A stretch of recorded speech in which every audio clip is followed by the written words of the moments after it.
Tape 3W suivi d'école au Sénégal.com. À école au Sénégal, c'est facile, tu n'as qu'à te connecter. Tape école au Sénégal, les leçons sont beaucoup plus détaillées. Alors, on continue toujours avec la leçon portant sur les besoins de l'organisme et les conséquences d'une mauvaise alimentation. Alors, dans la première partie, dans le grand 1, nous avons vu les constituants des aliments, de quoi sont faits ou bien de quoi sont constitués les aliments que nous consommons.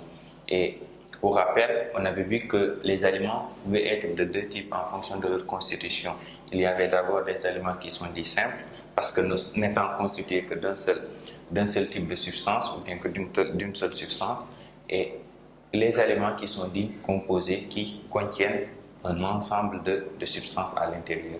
Et les aliments simples, on a dit qu'il y en avait deux types principaux. Il y avait les aliments simples organiques et les aliments simples minéraux.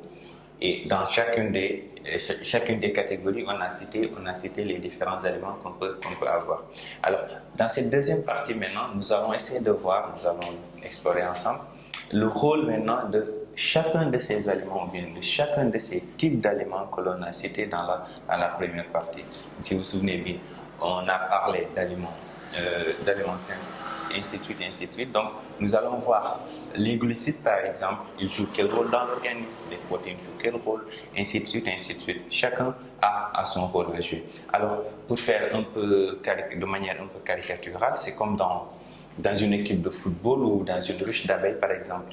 Chacun a un rôle bien déterminé à jouer. Dans une équipe de football, vous le savez, le défenseur a son rôle, l'attaquant, le gardien de but, ainsi de suite. De la même manière que dans une ruche d'abeilles, la reine a un rôle à jouer, les ouvrières, ainsi de suite. Donc, les aliments également ont cette spécification, bien cette spécialisation en quelque sorte, qui fait qu'un aliment bien donné va jouer un rôle précis et un autre jouer un autre rôle dans notre organisme. Alors, on va les classifier donc ces aliments en fonction, selon leur rôle en différentes catégories. Donc, ce qu'il ne faut pas confondre maintenant avec la première partie qu'on a vue. Dans la première partie, nous avons classifié les aliments en fonction de leur constitution, de ce qu'ils renferment, de ce qui les constitue. Et dans cette deuxième partie maintenant, nous allons voir le rôle de chaque aliment. Maintenant, étant donné que 2 ou 3 ou 4 aliments peuvent avoir le même rôle, donc on va avoir tendance à les classer dans une même catégorie. Donc on va là également établir ce qu'on appelle une classification. Donc les aliments vont être classifiés en fonction du rôle qu'ils jouent. Donc tout d'abord, on va voir les aliments qui ont un rôle, les aliments dits de construction, ou on les appelle également les aliments bâtisseurs.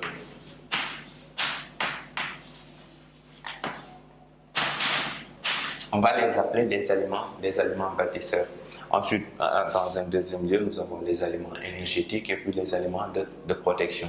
Donc, on distingue 3 catégories ou bien 3 types d'aliments en fonction du rôle.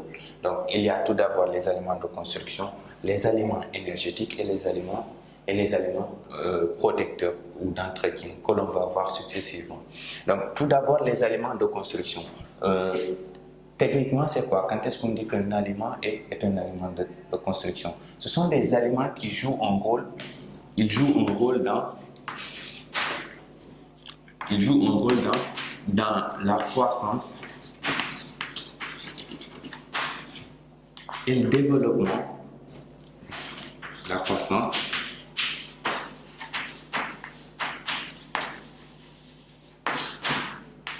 le développement et la construction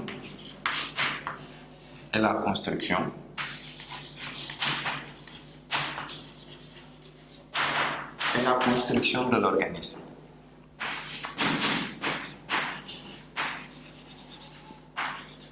La construction de l'organisme. Alors, vous le savez tous, quand on est petit et progressivement on grandit, on gagne en poids et en taille. Tout ça, c'est parce qu'il y a, grâce à l'alimentation, on acquiert les éléments qui sont nécessaires à cette croissance. Donc, il y a une production de muscles, il y a un développement des os, ainsi de suite, ce qui permet la croissance et le développement. Donc, cette croissance et ce développement est favorisé ou bien est possible grâce aux aliments que nous consommons, pas tous, donc grâce à une catégorie d'aliments qu'on appelle les aliments constructeurs. Alors ces aliments, c'est qui ou c'est quoi? Ce sont essentiellement les protéines. Ce sont essentiellement les protéines qui permettent de produire du muscle par exemple, et également d'autres éléments. Donc, les muscles qui, on le sait, quand on a une grande quantité de muscles, ça influe sur la croissance. La croissance se résume à peu près à ça. C'est un étirement ou bien une croissance des os et de la masse corporelle. La masse corporelle étant constituée en majorité de protéines. Donc, les protéines constituent la principale catégorie d'aliments de construction, mais à côté, ce ne sont pas les seuls. C'est pas les seuls. Donc, il y a les protéines, mais il y a également les vitamines et surtout les sels minéraux. Donc, il y a les vitamines et les sels minéraux qui participent également ou bien qui aident dans ce rôle de construction joué par les protéines. Donc, nous avons les protéines, les vitamines et les sels minéraux qui sont les principaux aliments qui sont dits constructeurs. Okay? Les principaux, donc, c'est essentiellement les protéines. Maintenant, à côté des protéines viennent secondairement les sels minéraux et les vitamines. Donc, un exemple, c'est l'exemple du calcium. Par exemple, on dit que dans les produits laitiers, souvent quand vous regardez les publicités de produits laitiers, on dit que tel produit laitier est riche en calcium. Et le calcium qui est un élément indispensable pour la croissance des enfants. Bien effectivement, le calcium c'est un sel minéral, c'est un aliment qui appartient à la catégorie des aliments simples qui sont des minéraux. Et son rôle, l'un de ses rôles principaux dans l'organisme, c'est de participer à la croissance des os. Donc, ce qui est indispensable pour le développement ou la croissance des enfants. Donc, juste pour pointer du doigt un peu le rôle de ces sels minéraux. Donc, en résumé, voici ce qu'il y avait à dire sur les aliments qui sont dits de construction ou bâtisseurs. Sont des aliments dont le rôle est d'assurer le développement de l'organisme, sa croissance ou sa construction de manière générale. Et c'est essentiellement les protéines qui sont aidées dans ce travail par les sels minéraux et les vitamines. Alors, il y a ce qu'on appelle donc, ça prend le sens que nous avons besoin de protéines, mais nous n'en avons pas besoin tous de la même manière. Un exemple simple, un adulte qui est en fin de croissance, sa croissance elle est achevée, il a atteint sa taille maximale. Maintenant, bon, certes la corpulence, ça peut varier, avoir une grande corpulence ou pas. Donc, cet adulte, il a des besoins en aliments de construction. Et ces besoins ne sont pas les mêmes que les besoins protéidiques ou bien les besoins en protéines ou protides de quelqu'un d'autre. Exemple, un enfant qui vient de naître, un nourrisson. Le nourrisson, il a besoin de grandir. Donc, à la fois, ses os doivent croître, mais également son corps doit se développer. Donc, vous voyez un peu qu'il y a une certaine inégalité entre les besoins protéidiques des individus. Donc, ces besoins ne sont pas les mêmes, ils varient en fonction de l'âge, ils varient également en fonction de l'état physiologique. Donc, vous allez voir. On dit que un enfant ou un nourrisson, donc un enfant ou un nourrisson, il a besoin d'environ 3 grammes de protéines par kilogramme par jour. Donc les besoins sont exprimés en grammes par kilogramme par jour. Donc pour faire simple, techniquement, qu'est-ce que cela veut dire quand je dis qu'un enfant ou un nourrisson a besoin de 3 grammes par kilogramme par jour de protéines? Donc ça, ce sont les besoins en protéines ou les besoins protéiques. Les besoins en protéines. Donc, un enfant ou un nourrisson a besoin de 3 grammes par kilogramme par jour.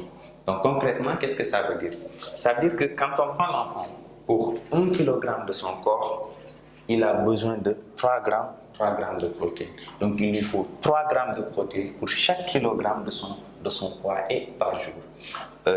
Exemple,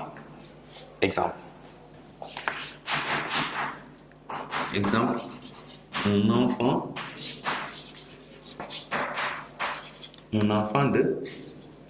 de 5 kg, par exemple. Un enfant qui pèse 5 kg, nous disons peut-être un nourrisson. Okay? Son besoin protéique par jour, donc chaque jour, il aura besoin de 3 grammes pour chacun de ces kilogrammes. Donc, il faudra multiplier les 3 grammes par le nombre de ces kilogrammes, le nombre de kilogrammes qu'il a. Donc, cet enfant aura besoin en réalité de 3 grammes fois 5. Donc, il aura besoin en tout de 15 grammes de protéines par jour. C'est-à-dire que par jour, son alimentation doit lui apporter minimum 15 grammes de protéines. Pourquoi? Parce qu'il fait 5 kilos et on dit que pour un enfant, pour chaque kilogramme de son corps, il a besoin de 3 grammes de protéines par jour. Donc, une autre catégorie maintenant, quand on prend un adulte, pour un adulte, le besoin protéique, il va être de 1 gramme par kilogramme par jour.